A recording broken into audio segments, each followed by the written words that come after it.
नमस्कार, मैं हूँ शिखा धारीवाल और इस वक्त आप हमें देख रहे हैं न्यूज़ 18 इंडिया के डिजिटल प्लेटफॉर्म्स पर। और जैसा कि आप देख पा रहे होंगे, सेकंड विंडो में मेरे साथ मौजूद हैं सुनील ग्रोवर। सुनील जी, बहुत-बहुत स्वागत है आपका। धन्यवाद तांडव, शिखा जी, आपका भी बहुत-बहुत स्वागत है।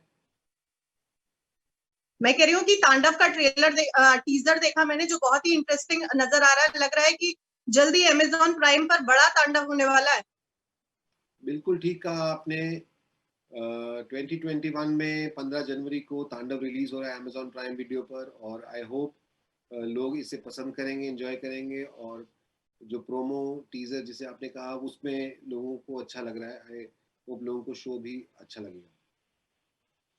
मैं आपसे जानना चाहूंगी कि किस तरीके का तांडव होगा, क्योंकि जो लोग इस वक्त आपको देख रहे हैं वो भी जरूर जानना चाहेंगे कि आप किस तरीके का तांडव करेंगे इसमें, और किस तरीके का तांडव इस सीरीज में होने वाला है।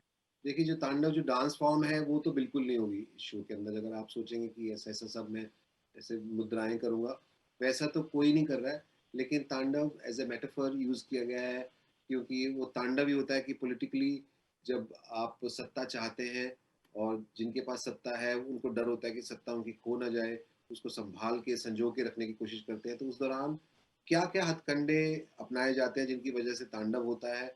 और ये जो कहानी है इसमें काफ़ी फिक्शनल कैरेक्टर्स हैं जो एक सिचुएशंस में ड्रामा क्रिएट करते हैं और वो ऑडियंस को एंगेज और उलझा के रखती है और एंटरटेन करती बड़ा ही इंटरेस्टिंग डायलॉग है कि हिंदुस्तान को राजनीति चलाती है। इस बात से रियल इसमें कितना इत्तेफाक रखते हैं आप?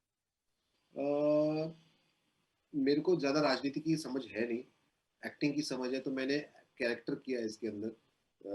लेकिन राजनीति किसी भी देश को राजनीति ही चलाती है कि उसको पॉलिटिक्स पे रहना है और सत्ता में आना है, किस तरह से आना है और क्या क्या उनके एजेंडाज होंगे, किस तरह से उनको अंजाम देना है।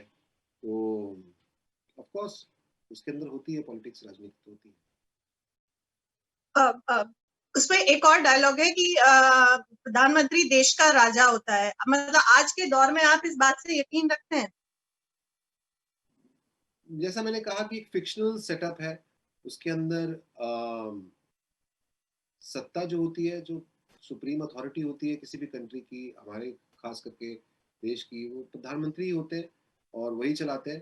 तो इस फिक्शनल सेटअप में कोई आदमी जो प्रधानमंत्री बनना चाहता है, तो ये उस बंदे की डायलॉग है जो बोल रहा है, जो प्रधानमंत्री बनना चाहता है शो में। जैसे आप देखेंगे आपको पता चलेगा।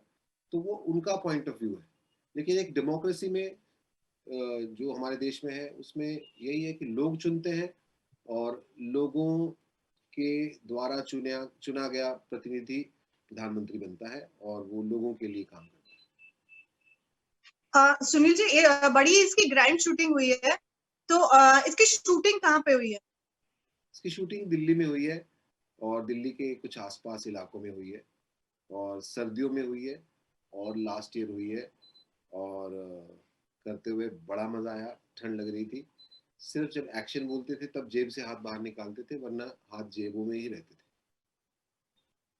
मतलब रियल लाइफ में अगर हम बात करें तो रियल लाइफ में तांडव, अगर नॉर्थ से आप भी हैं तो वहां पे जब यूजुअली कोई बहुत गुस्सा हो जाता है या कोई बहुत ये दिखाता है, तब उसे बोलते हैं कि यार ये बड़ा तांडव करता है।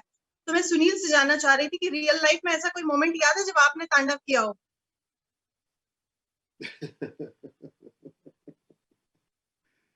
मैंने तांडव नहीं, मैंने कथकली, कच्चीपुड़ी, भरतनाट्यम, कथक वगैरह किए हैं। तांडव मैं पहली बार कर रहा हूँ अमेजोन प्राइम वीडियो पर। नहीं, अमेज़न प्राइम पे तो आप पहली बार कर रहे हैं। यूजुअली गुस्से में जब करती है ना कोई चीज़, तो उसको बोल देते हैं कि बड़े तांडव करता है। मैं वैसा वाला तांडव कोई पूछ रही थी, घर में कभी मम्मी ने बोला हो, वाइफ ने बोला हो। मैंने तो अपनी लाइफ में शिखा जी तांडव देखा ही है इन लोगों का। मेरे को तो तांडव सहने की आदत है। मेरे बारे में तो बोला जाता है कि ये बड़ा अच्छा तांडव सह लेता है। आपके साथ? मतलब बिल्कुल, किस-किस का तांडव देखा है आप? मैंने तो सबका ही देखा है जी। मेरे को तो मेरे जो पहले मेरे पापा ने मेरे को तांडव दिखाया कि पढ़, बैठ, ये कर, तो मैंने कर लिया। फिर टीचर्स ने मुझे बड़ा बोला या तेरे को समझ नहीं आता, तेरे को बताया इतना, तो उनका भी ताना, फिर दोस्तों का, फिर खेलते हुए, फिर उसके बाद जो हमारे कई डायरेक्टर्स हैं उनका, फिर तो सबका देखता ही आया हूँ और अप्रिशिएट करता आया हूँ और सहता आया हूँ। नॉर्थ से जितने भी एक्टर्स हैं यूजुअली आजकल वो पॉलिटिकली बहुत ही एक्टिव नजर आते हैं। आप तो पॉलिटिकल सीरीज भी कर रहे हैं, लेकिन हमने सुनील ग्रोवर को कभी भी पॉलिटिकली कभी कोई ऐसा उल्टा सीधा बयान देते हुए या कभी पॉलिटिकली उतना एक्टिव नहीं देखा है।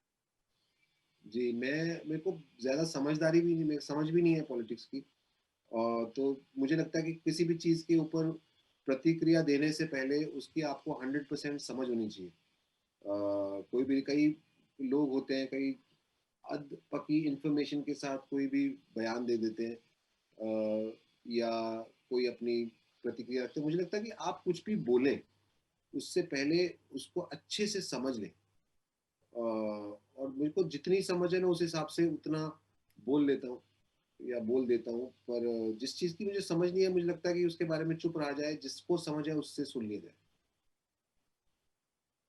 जब भी कुछ स्ट्रगल की बात होती है या आपका जो स्ट्रगल, आपका जो दौर जब शुरू हुआ होगा स्ट्रगल की चीजें, वो कभी इंसान भूलता नहीं। मैं आपसे जानना चाहूंगी कि आपके स्ट्रगल का जो दौर था उसके बारे में थोड़ा सा बताएं। वो कौन सी ऐसी चीजें हैं जो आप आज भी नहीं भूलते हैं? कैसे थे सुनील ग्रोवर, कहाँ से शुरुआत हुई मैं एक छोटी सी और जगह कैसा था वो मुंबई का पहला दौर? बड़ी सारी मधुर यादें हैं मुझे, और वो स्ट्रगल नहीं, मैं उसे एक्सपीरियंस पीरियड ही कहता हूँ। स्ट्रगल तो मैंने बड़ा एंजॉय किया उस दौरान भी, और मुझे हमेशा से रहता था कि यार ये टाइम जो है ना, ये दोबारा नहीं आने वाला है, कि वन रूम किचन अपार्टमेंट में रह रहे हैं और हर जगह थोड़े थोड़े पैसे बचाने की कोशिश हो रही है ताकि रेंट दे पाए। लेकिन मुझे लगता था कि ये टाइम दोबारा नहीं आने वाला है, इसको एंजॉय कर लो। तो मैंने उस वक्त बहुत एंजॉय किया एक्चुअली। बड़ी सारी यादें हैं उस दौरान। मैं शुरू में वॉइस ओवर्स किया करता था, आवाज़ें भरता था, फिर धीरे धीरे वॉइस ओवर्स में मेरा नाम होने लगा, काम बढ़ने लगा, और फिर मैं टेलीविज़न की तरफ आ गया। तो चीज़ें ग्रेजुअली चेंज हुई हैं, और कैसे ग्रेजुअली इतनी इतनी धीरे धीरे चीज़ें चेंज हो रही हैं या हुई हैं, तो मुझे समझ ही नहीं आया कि वो कब फेड इन हो गई। मतलब एक होता है ना कि एक एक लाल रंग है और एक पीला रंग है, लेकिन वो ह्यूज से चेंज होता था, लाल धीरे धीरे धीरे धीरे धीरे धीरे धीरे शेड चेंज होता था, आपको समझ में नहीं आता ये तो पीला हो गया या तो लाल हो गया। तो बहुत धीरे धीरे चीजें चेंज हुई है, तो मुझे परिवर्तन इतना समझ में नहीं आया। लेकिन जब मैं वापस मुड़ के देखता हूँ तो अच्छा लगता है। वो दिन भी खूबसूरत होते हैं, और वो उन्हीं से आदमी सीखता है, और वही आपको मजबूत बनाते हैं। तो उन दिनों को गले लगा के रखना चाहिए, और वही एक आपकी हकीकत ही है, और वो एक सच्चाई है आपकी, उसको उसके उसके साथ जुड़े रहना चाहिए। बिल्कुल, जैसे भी आपने बताया कि वो शुरुआती दौर था, लेकिन आपने उसको एक्सपीरियंस की तरह लिया। जब वन रूम किचन में रहते थे और वो दौर चल रहा था, कब ऐसा लगा कि भाई अब जो गाड़ी है, जिंदगी की गाड़ी है, वो पटरी पर आ गई है, अब स्ट्रगल खत्म हो गया है? वो तो नहीं लगा, मुझे अभी भी नहीं लगा। वो तो नहीं लगता कि गाड़ी पटरी पे आ गई है। पर हाँ, चीजें सहज हो जाती हैं जब आपको एक्नॉलेजमेंट मिलता है, तो आपको थोड़ा सा कॉन्फिडेंस आ जाता है। वरना आपको अपने ऊपर शक रहता है कि यार कहीं ऐसा तो नहीं कि मैं सही हूँ या गलत हूँ, क्योंकि लोग जब आपके काम को अक्नॉलेज करते हैं या अप्रिशिएट करते हैं, तो उसको लगता है, आपको लगने लगता है कि आप शायद सही हैं, इसलिए लोग आपकी अप्रोच सही है। तो वो directly proportionate to your acknowledgement by people. फिल्मों में हमने आपको देखा और कॉमेडी शोज में हमने आपको देखा। जी। मतलब लोगों के आप फेवरेट हैं, लोग वैसे ही इतने क्रेजी रहते हैं आपके साथ सेल्फी लेने के लिए, फोटो लेने के लिए। लेकिन वो पहला मोमेंट याद है कि जब किसी फैन ने आपसे सेल्फी ली हो या बहुत ही क्रेजी मोमेंट हुआ हो और आपको लगा हो कि भाई अब मेरे स्टारडम की शुरुआत हो गई है, स्टारडम अब मिल गया है, लोग पहचानने लगे? ये एक बड़ा खूबसूरत सा मोमेंट था। मैं एक टेलीविजन पे कैरेक्टर किया करता था, वो थी। तो वो जैसे ही मैं लाइव इवेंट्स करता था, शोज करता था, तो जब भी वो कैरेक्टर पॉपुलर हुआ, तो मैं एक बार स्टेज पे गया, और मुझे नहीं पता था कि ये इतना पॉपुलर हो गया है। तो मैं स्टेज पे गया, तो सामने 3-4 हज़ार लोग खड़े थे, शाम का वक्त था। तो जैसे मैं स्टेज पे पहुंचा, तो एकदम से फ्लैश लाइट्स ऑन हुई बड़ी सारी, कैमरा, लोगों ने ओ किया। अच्छा मुझे लगा कि मेरे पीछे कोई और आदमी आया होगा, कोई और एक्टर आया होगा, तो मैंने पीछे मुड़ के देखा कि ये हल्ला किसके लिए है। और फिर मुझे लगा कि यार ये मेरे लिए कर रहे हैं। तो वो कुछ साल जो इंतजार था, जो जिसको कहते हैं कि धक्के खाए थे, तो उनकी इतनी आदत पड़ गई थी कि ऐसे लगा कि यार ये मेरे लिए, मतलब शक पड़ा मुझे। फिर मुझे लगा, जब यकीन हो गया कि हाँ मेरे लिए ही कर रहे हैं, तो उससे पहले क्या होता था, स्टेज पे जाने से पहले 5-10 मिनट बातें सुनानी पड़ती थी, तो लोगों का कॉन्फिडेंस मिलता था, तालियां मिलती थी। इस बार तो मैंने ऐसे बोला हेलो, तो जब मैंने हेलो बोला तो सामने से हजारों लोग बोल रहे हैं हेलो। तो मैंने कहा ये कुछ मैजिकल है, तो मैं 1-2 सेकंड रुका। I had my moment of gratitude, और फिर मैं आगे बढ़ा। तो वो बड़ा स्पेशल इवनिंग थी, बहुत स्पेशल इवनिंग थी मेरे लिए। पहली सैलरी भी बहुत इंपॉर्टेंट होती है, बहुत ही मायने रखती है। जब वो पहला चेक या पहली बार आपको पैसे मिलने वाले हो, याद है पहली बार कितने पैसे मिले थे और उस वक्त वो कितने मायने रखते थे? 200 रुपये मिले थे पहली बार। मैं कॉलेज फर्स्ट ईयर में था, तो मैं एक फंक्शन में हिस्सा लेने गया था। मेरे को एक दोस्त ने कहा था कि एक प्रोग्राम है, वहाँ तुम्हें परफॉर्म करना है और तुम्हें 200 रुपये मिलेंगे। तो मैं गया वहाँ पे, मैंने परफॉर्म किया। तो कॉलेज में हम इकट्ठे परफॉर्म करते थे, तो वो एक प्रोफेशनल सेटअप था। मैं वहाँ जाके करके आया, और मुझे 200 रुपये दिए, और मैंने 200 रुपये जाके अपने मदर को दिए। मैंने कहा ये मेरे को पैसे मिले। तो मेरे फादर को लगा कि यार इसको 200 रुपये कौन देगा। तो उनको, उनने मुझसे पूछा कहीं से किसी के उठा के तो नहीं लाया, हाँ? या किसी से उधार मांग के तो नहीं लाया, ये कहीं चोरी तो नहीं करके लाया, तो तेरे को 200 रुपये दिए किसने। मैंने कहा मैंने ये प्रोग्राम किया था। उनको लगा कि गलत संगत में तो नहीं पड़ गया मेरा बेटा 200 रुपये लेके आके। लेकिन वो 200 रुपये मेरी पहली कमाई थी। फिर उनको यकीन हो गया।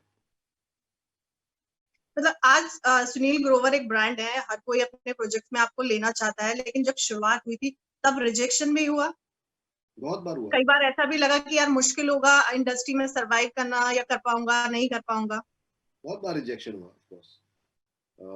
एक बार तो सेल्फ डाउट हो गया था। मैं एक टीवी शो था, उसमें मैं नया नया आया था, मुझे कास्ट किया गया, और मैंने 3 दिन शूट किया। जो तीसरे दिन के एंड में जिनके साथ जो आर्टिस्ट थे वहाँ पे, उनके साथ मैं आ रहा था गाड़ी में, तो उनको अगले दिन का कॉल टाइम आया, और मेरा, ऐसे मैंने मोबाइल पकड़ा हुआ है और मेरे को कॉल टाइम ही नहीं आया।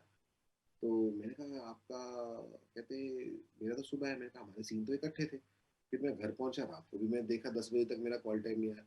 तो फिर मैंने, जो प्रोडक्शन के बंदे थे, मैंने कहा कल मैं शूटिंग कर रहा हूँ, कहते आपको बताते हैं। तो फिर सुबह अगले दिन मुझे पता चला दोपहर को 12-1 बजे कि मुझे शो में रिप्लेस करके मेरी जगह कोई दूसरा एक्टर ले लिया गया। मेरा दिल इतना बैठा, मुझे लगा कि सेल्फ डाउट हो गया कि मेरे को काम आता भी नहीं, किया था। तो मैं 3 दिन शूट किया, 2.5 दिन, उसके बाद मुझे रिप्लेस कर दिया गया। तो इसका मतलब मेरे काम से वो खुश नहीं है, इसका मतलब मेरे काम नहीं आता है। तो मेजर डाउट हुए मुझे। लेकिन मेरी प्रवृत्ति जो है अंदर से, वो बहुत ढीठ है। तो मैं ढीठ था, तो 15-20 दिन पर डाउट आउट हो गए वापस। फिर मैं निकल लिया, यार कुछ नहीं होता देखेंगे। हो सकता है उसी आदमी की गलती हो जिससे मुझे चेंज किया। मतलब हर किसी की लाइफ में या किसी भी प्रोफेशन में ऐसा दौर आता है, मतलब जब डिप्रेशन हो, तो जब आपका रिजेक्शन होता था, मतलब आप बहुत फील करते होंगे, सैड फील करते होंगे, या बहुत ही फ्रस्ट्रेटिंग सिचुएशन होती होगी, उस वक्त कैसे डील करते थे? उस वक्त एक हफ्ता देखो मुश्किल ही होता है। एक हफ्ता तो मेरे लिए निकल जाता था। पहले 15-20 दिन लगते थे, फिर एक हफ्ता, फिर 3-4 दिन, फिर थोड़ी सी एक्नॉलेजमेंट के बाद ऐसा लगने लगता है कि हो सकता है सामने वाला भी गलत हो। लेकिन ऑफ कोर्स बहुत मन बैठता है, और बहुत दिल हिलता है। तो उस वक्त कई चीज़ें होती हैं। फिर बाहर निकलने का मन नहीं करता, किसी से आंख मिलाने का मन नहीं करता, फिर ऐसा लगता है कि कोई ना ही देखे अच्छा है।